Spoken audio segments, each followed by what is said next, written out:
মীনাক্ষী মাতাজি, গ্রন্থ আছে না? শ্লোকটা একটু পড়ুন। হরে কৃষ্ণ প্রভু। শ্লোকটা তো এক লাইনের আছে প্রভু। হ্যাঁ, এক লাইনের এক, এটাই। হ্যাঁ। জড়য়তি। শ্লোক নাম্বার 33। জরায় তাসু বা কোশং নির্গীর্ণ মলন যথা।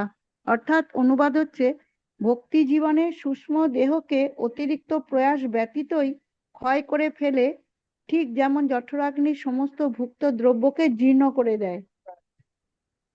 আহ, জড়য়তি আশু ইয়া কোশম নির্গিন্ন অনলম যথা। মলান। অনল, অনল মানে অনল মানে, মানে অগ্নি। অগ্নি যেরকম সবকিছুকে দগ্ধ করে যায়, মানে জঠরস্থ অগ্নি, আমরা যা কিছু খাই সবকিছু কি করে, দগ্ধ, দগ্ধীভূত করে দেয়, সবকিছু হজম করে ফেলে। তদ্রূপ ভক্তি কি করে, যখন কেউ ভগবানের প্রতি ভক্তি অনুশীলন করে, ভগবানের প্রতি ভক্তিও আমাদের এই শরীরকে দগ্ধ করে ফেলে। আমাদের যে যে জড় উপাধিযুক্ত যে শরীর, স্থূল এবং সূক্ষ্ম শরীর, দুই প্রকার শরীরকে দগ্ধীভূত করে ফেলে ভক্তি অনুশীলন করলে। তো উদাহরণটা বুঝতে পারছেন, যে আমাদের শরীর, আমাদের জঠরে, পেটের মধ্যে যে অনল বা অগ্নি বা তাপ থাকে, সেই তাপ কি করে ভুক্ত অন্ন জীর্ণ করে ফেলে। তদ্রূপ ভগবানের প্রতি ভক্তি কি করে, আমাদের যে লিঙ্গ শরীর বা আমাদের যে স্থূল বদ্ধ শরীর, জড় উপাধিযুক্ত শরীর, সেই উপাধিযুক্ত শরীরকে ছিন্ন করে দিল। সেটা কপিল দেব সেখানে উপদেশ দিয়েছিলেন। আর তার বাস্তব প্রয়োগ মাতা দেবহূতি তার জীবনে করে এখন তিনি তার দেহ ভাবনা থেকে মুক্ত হয়ে গেছে। অর্থাৎ এই যে ভাগবতের জ্ঞান, সেই জ্ঞান থিওরিটি না, এটা প্র্যাকটিক্যাল, বাস্তব প্রয়োগ করে, এটা রিসার্চ করে সিদ্ধ বা প্রমাণিত যে কপিল দেব যে ভক্তির উপদেশ দিয়েছেন, যা যে পদ্ধতি দিয়েছেন, সেটা কাজ করছে, সেটা কাজ করছে। পরীক্ষিত, মাতা দেবহূতি নিজেই পরীক্ষা করছেন জীবনে।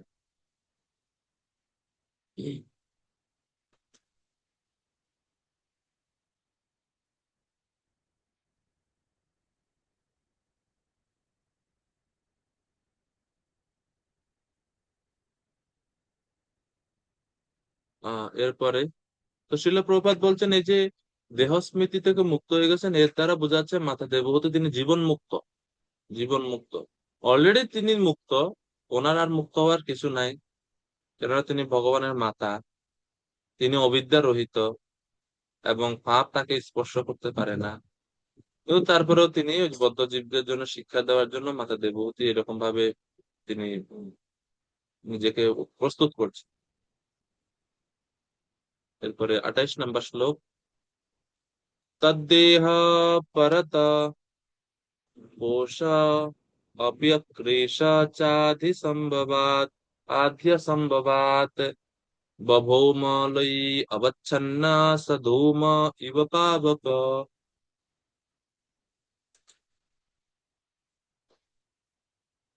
তার প্রতি কর্দম সৃষ্ট দেবঙ্গনেরা তার দেহের পালন পোষণ করায়, এবং তার কোন রকম মানসিক উৎকণ্ঠা না থাকায় তার দেহ কৃশ হয়নি। তাকে তখন ঠিক ধূম আচ্ছন্ন বহ্নির মতো প্রতীত হয়েছিল। তো যদিও তিনি তার শরীরে কোনো খেয়াল রাখছেন না, কিন্তু দেবহূতি মাতার খেয়াল রাখছেন কারা? পরতঃ পোষ, পরের দ্বারা পোষিত হচ্ছেন তিনি। পরের দ্বারা কারা? ওই যে কর্দম ঋষি যে বিদ্যাধরীগণকে সৃষ্টি করেছিলেন তার তপস্যা শক্তির ফলে, তারা মাতা দেবহূতির শরীরের খেয়াল যত্ন রাখছেন।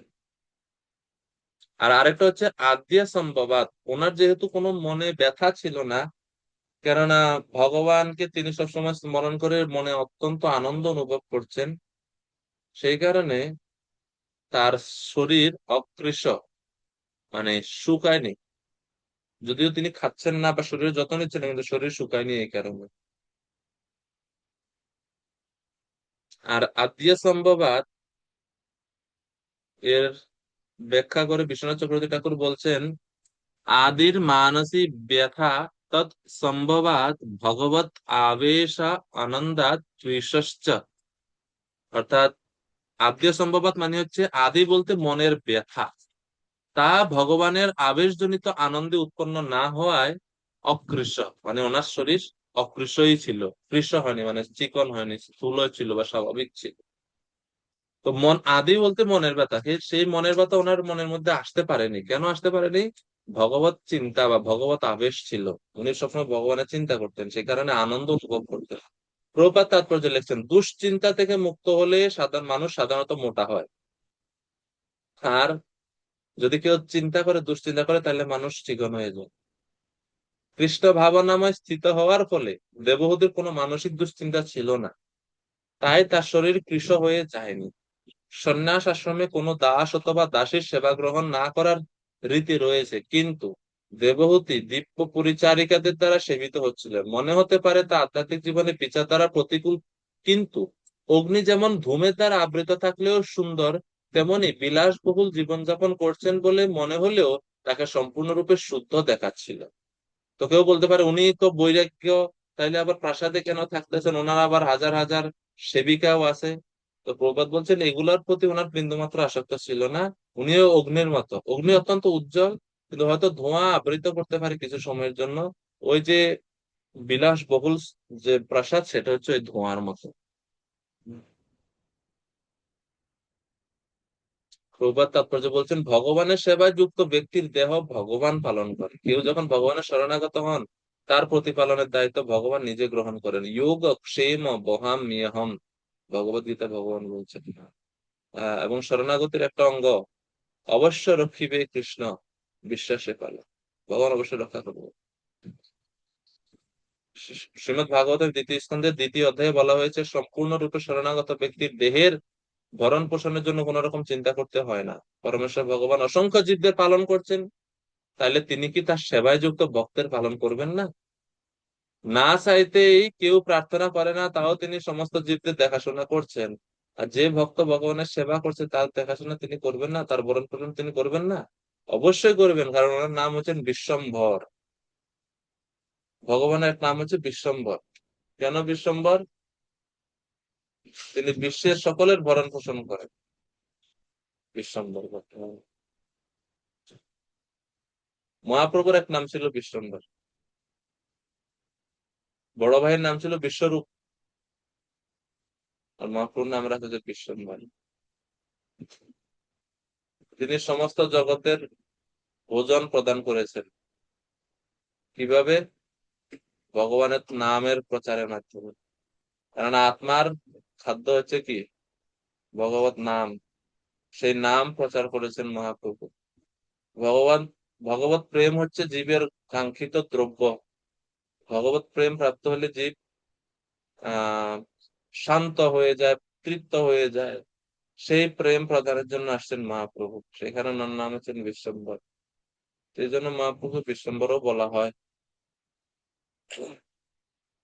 তো ভগবান তার ভক্তের সমস্ত ভরণ পোষণের দায়িত্ব নেন, শারীরিক মানসিক সকল প্রকারের। 30 নম্বর শ্লোক, হে বিদুর, কপিলদেব কর্তৃক উপদিষ্ট মার্গ অনুসরণ করে দেবহূতি অচিরেই জড়জগতের বন্ধন থেকে মুক্ত হয়েছিলেন এবং অনায়াসে পরমেশ্বর ভগবানকে পরমাত্মা রূপে প্রাপ্ত হয়েছিলেন। তো এভাবে এখন 30 থেকে 32 নম্বর শ্লোক পর্যন্ত মাতা দেবহূতি কিভাবে সিদ্ধি প্রাপ্ত হলেন তা বলা হচ্ছে। আত্মন ব্রহ্ম নির্বাণম ভগবন্তম অবাপহ, 30 নম্বর শ্লোকে বলা হচ্ছে যে তিনি ভগবানকে প্রাপ্ত হলেন। কিন্তু আহ এই শ্লোক পড়ে হয়তো আমরা বুঝতে পারি, বা হয়তো মনে হতে পারে, ওকে ব্রহ্ম নির্বাণ মানে কি নির্বিশেষ ব্রহ্মে তিনি লীন হয়ে গেলেন? নির্বিশেষ ব্রহ্মে লীন হননি, সেটা না। পরম আত্মন মানে ভগবান শ্রী বিষ্ণুকে বোঝানো হচ্ছে। পরমাত্মা নাম, পরম আত্মা মানে সর্বশ্রেষ্ঠ যিনি পরমাত্মা, পরমেশ্বর ভগবান। তো বিশ্বনাথ চক্রবর্তী ঠাকুর বলছেন পরম আত্মন মানে হচ্ছে বৈকুণ্ঠ নাথ ভগবান। বৈকুণ্ঠ নাথ ভগবানকে তিনি পেয়েছেন। তো কেউ যদি জিজ্ঞেস করে তাহলে দেবহূতি মাতা কি নির্বাণ প্রাপ্ত হননি? তো এই জন্য বলা হচ্ছে যে যিনি ভগবানকে পেয়েছেন তিনি তো অলরেডি ব্রহ্মকে উপলব্ধি করেছেন, কেননা ব্রহ্ম পরমাত্মা ভগবান। যে কেউ যদি ভগবানকে উপলব্ধি করে থাকে, এর মানে তিনি, ওনার মধ্যে ব্রহ্ম উপলব্ধি, ভগবত পরমাত্মা উপলব্ধি অলরেডি আছে।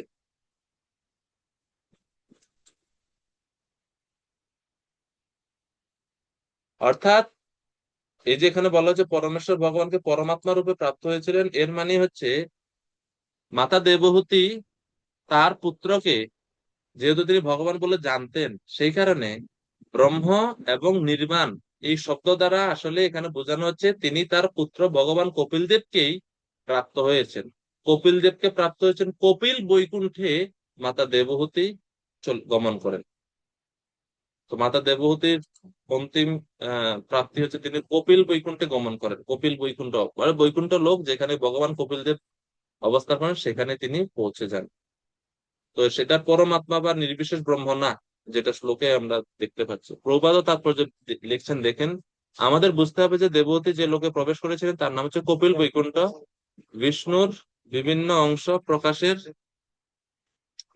প্রাধান্য সমন্বিত অসংখ্য বৈকুণ্ঠ লোক আছে। বৈকুণ্ঠ লোকের সমস্ত অবতারের বিভিন্ন বিভিন্ন বৈকুণ্ঠ লোক আছে।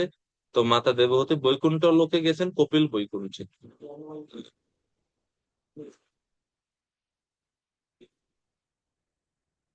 এরপরে 31 নম্বর শ্লোক।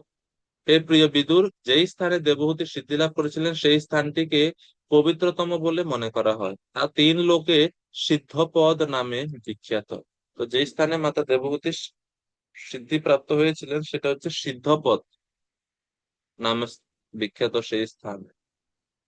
32 নম্বর শ্লোক। হে প্রিয় বিদুর, তার দেহের ভৌতিক উপাদানগুলো দ্রবীভূত হয়ে তা এখন একটি নদী রূপে প্রবাহিত হচ্ছে, যা সমস্ত নদীর মধ্যে পূর্ণতমা। সেই নদীতে যিনি স্নান করেন তিনি সিদ্ধিপ্রাপ্ত হন, এবং তাই যারা সিদ্ধি লাভের অভিলাষী তারা তাতে অবগাহন করেন। অর্থাৎ দেবহূতি মাতার শরীর নদী রূপে মানে নদীর রূপ লাভ করেছে। যোগ বিধূত মার্ত্যম, যোগের প্রভাবে তার শরীর নদীরূপ প্রাপ্ত হয়েছে, নদীরূপে প্রবাহিত হচ্ছে।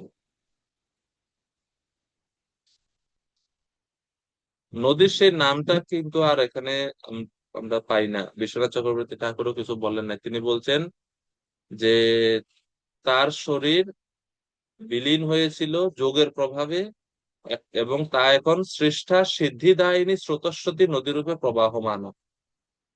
সিদ্ধগণ নিত্য সেই নদীতে অবগাহন করে থাকেন, কিন্তু সেই নদীর নাম কি তা আমরা আর জানি না এই মুহূর্তে সেটা। এখন শ্লোক নাম্বার 33 থেকে 37 সর্বশেষ অংশ এই অধ্যায়ের কপিল দেবের কার্যকলাপ সম্বন্ধে বলা হচ্ছে। অর্থাৎ মাতা দেবভূতি তিনি তো ভগবানের ধামে চলে গেলেন, ওনার শরীরও নদীরূপ প্রাপ্ত হলো। এরপরে কপিল দেব কি করলো? শ্লোক নাম্বার 33।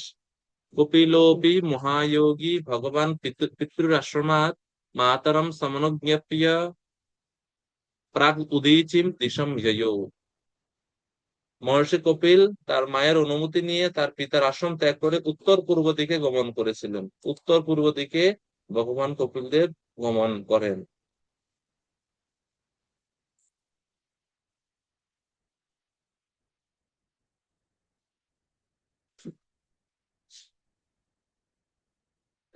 বিশ্বনাথ চক্রবর্তী ঠাকুর বলছেন, 12 নম্বর শ্লোকে আমরা দেখেছিলাম কপিল জয়ৌ, মানে কপিল দেব গমন করলেন। এখন সেই ব্যাপারে বিস্তার করে তিনি আবার বলছেন, যদিও তিনি কপিল দেব আগেই চলে গেছেন, কিন্তু সেটা এখন আবার তিনি বিস্তার করে বলছেন, যেটা 12 নম্বর শ্লোকে বলা হয়েছিল। বিস্তার করে বলছেন যে কপিল দেব সমানুজ্ঞাপ্য, সমানুজ্ঞাপ্য মানে মায়ের কাছ থেকে অনুমতি প্রার্থনা করলেন, আজ্ঞা প্রার্থনা করলেন, করে তারপরে তিনি গৃহত্যাগ করেছেন। তো এমন না যে দেবহূতি মাতা সিদ্ধিপ্রাপ্ত হলেন তারপরে এখন কপিল দেব গৃহত্যাগ করছেন, সেটা না। কপিল দেব তো আগেই গৃহত্যাগ করছেন, সেই ব্যাপারে এখন আবার এখানে উল্লেখ করছেন। ঠিক আছে।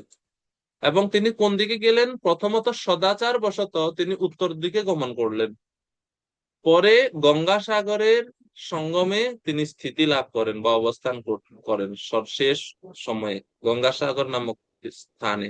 প্রপাত বলছেন যে আহ, সেই স্থান হচ্ছে গঙ্গাসাগর তীর্থ, এবং আজও অসংখ্য আহ ভক্তগণ সাংখ্য দর্শনে প্রণেতা আদি কপিল দেবকে সম্মান প্রদর্শন করার জন্য মানুষ এখানে উপস্থিত হয়। প্রপাত আরেকটা এখানে বলছেন যে সাংখ্য যুগের প্রণেতা যিনি ভগবান কপিল এবং নাস্তিক কপিল, এই দুইয়ের মধ্যে কোনো মিল নাই। দুইজন দুইজন ভিন্ন, যদিও নাম এক কিন্তু ব্যক্তি ভিন্ন। তো নাস্তিক কপিলকে বর্জন করতে হবে। এরপরে 35 নম্বর শ্লোক। ত্রিলোকের বদ্ধজীবদের উদ্ধারের জন্য কপিল মুনি এখনো সেখানে সমাধিস্থ রয়েছেন এবং সমস্ত সাংখ্যাচার্যরা তার পূজা করে, অর্থাৎ সে যে গঙ্গাসাগর নামক তীর্থস্থান সেখানে তিনি এখনো অবস্থান করছেন। সর্বশেষ 36 এবং 37 নম্বর শ্লোক, এই দুইটি শ্লোকেতে ফলশ্রুতি বলা হচ্ছে। কি ফলশ্রুতি রয়েছে? এতৎ নিগদিতম তাত যৎ পৃষ্টাহম তবানঘ কপিলস্য চ সংবাদো দেবহূত্যশ্চ পাবন।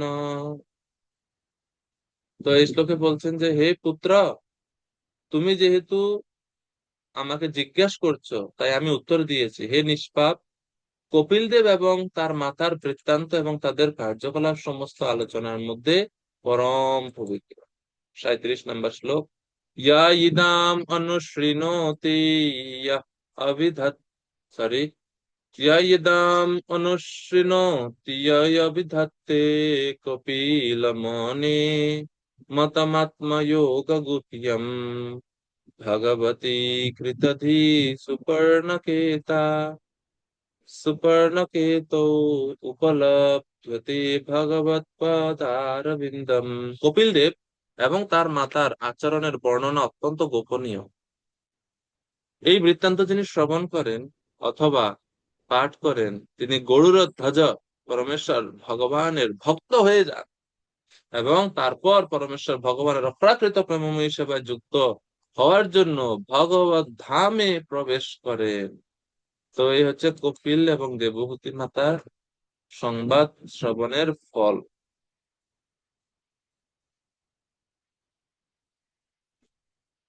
হ্যাঁ, আমরা যদি কপিল শিক্ষামৃত পড়ি তাহলে আমরা ভগবানের কাছে ফিরে যেতে পারবো, ভগবত ধামে ভগবানের সেবায় যুক্ত হতে পারবো।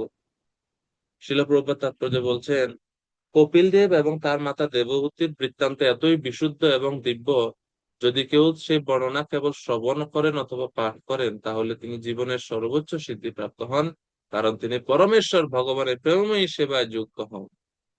দেবহূতি যিনি পরমেশ্বর ভগবানকে তার পুত্র রূপে লাভ করেছিলেন তিনি এবং কপিল দেবের উপদেশ যিনি এত সুন্দরভাবে পালন করেছিলেন, তিনি যে মানব জীবনের সর্বোচ্চ সিদ্ধি লাভ করেছিলেন সেই সম্বন্ধে কোনো সন্দেহ নেই। তো মাতা দেবহূতি যে তিনি সিদ্ধি লাভ করেছেন সেই সম্বন্ধে কোনো সন্দেহ নেই। এবং এইভাবে এই 33 অধ্যায়ের সর্বশেষ এই 37 নম্বর শ্লোকের তাৎপর্য প্রভা শেষ করছেন। ইতি শ্রীমদ ভাগবতে তৃতীয় স্কন্ধের কপিল দেবের কার্যকলাপ নামক ত্রয়োত্রিংশতি অধ্যায়ের ভক্তি বেদান্ত তাৎপর্য। তৃতীয় স্কন্ধ সমাপ্ত। হরে কৃষ্ণ কৃষ্ণ কৃষ্ণ হরে হরে, হরে রাম রাম রাম হরে হরে। জগৎগুরু শ্রী प्रभुपाद की जय। अमल पुराण श्रीमद् भागवतम की जय। समवेत भक्त वृंदावन की जय। निताय गौर प्रेमानंद। हरि हरि बोल। हरे कृष्ण।